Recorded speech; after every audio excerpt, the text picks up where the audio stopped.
Hello everyone, and welcome back to Clocked In with the Press, hosted at Altman Studios in Brentwood, California. In this podcast, we highlight news stories, individuals, and organizations that deserve your attention.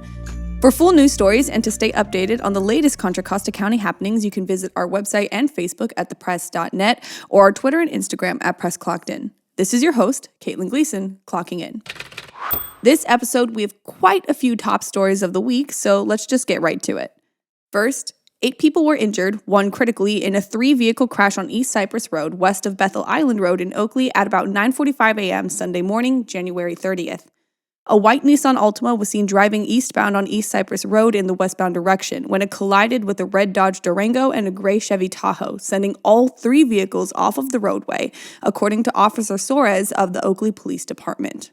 1 unidentified victim was flown to John Muir Medical Center in Walnut Creek, and 7 other unidentified people were transported to various local hospitals by ambulance. Soares said speed is believed to have been a factor in the crash based on the amount of damage to the vehicles, but it was not immediately clear if drugs or alcohol were involved.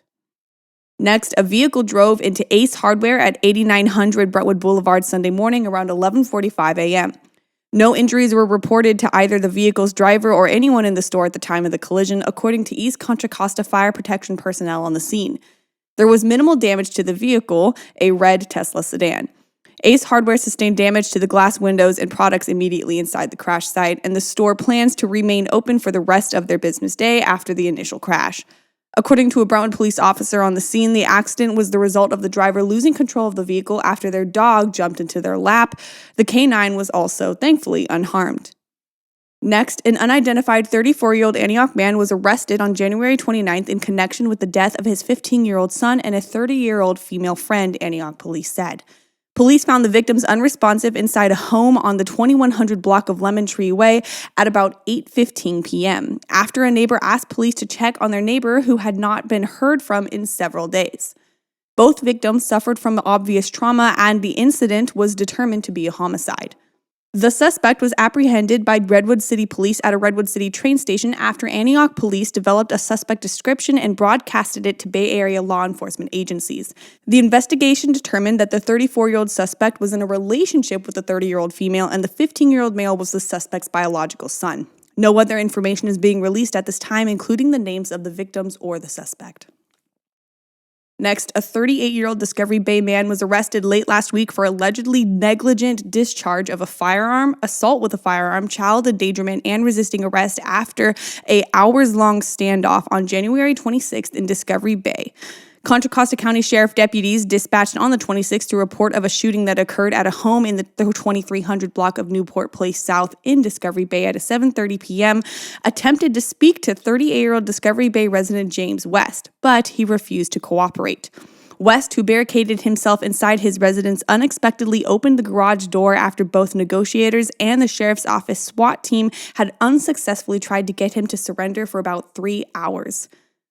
West declined to comply with commands after opening the garage, but was taken into custody early January 27th using undisclosed less lethal force options, according to the sheriff department.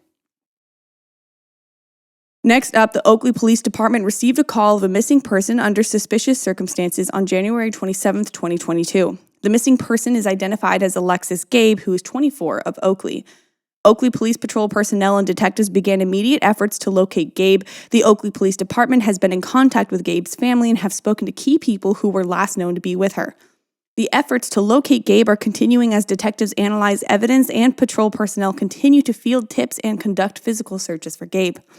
Please report any credible sightings of Gabe or any information that will lead to her discovery by calling the Oakley Police Department at 925-625-8060. Gabe, 24, is described as 5 feet 7 inches tall with long black hair, brown eyes, and glasses. She was last seen wearing a white tank top, black jeans, and green and white Jordan brand shoes, according to a flyer distributed by her family. Gabe's last known location was Bentry Way in Antioch on an undisclosed date, and her car was reportedly found with the keys in the ignition on Trenton Street in Oakley. Following this, the Oakley Police Department announced February 1st that it served a search warrant in connection to the disappearances of Alexis Gabe at an undisclosed Antioch home on Bentry Way. Lastly, after many years of perfecting his craft as a bladesmith, Brentwood resident Robert Taylor decided to compete on the show Forged in Fire on History Channel to see if he had what it takes to win. Turns out, he's a winner. Taylor won the American reality competition show that showcases bladesmiths who test their skills in a series of challenges, competing for a $10,000 reward and title of Forged in Fire champion. Taylor appeared on Season 8, Episode 37, Damascus 500, when he competed against 3 other contestants in molding blades, forming sturdy handles, and constructing a sword previously used in history, taking most bladesmiths out of their comfort zones.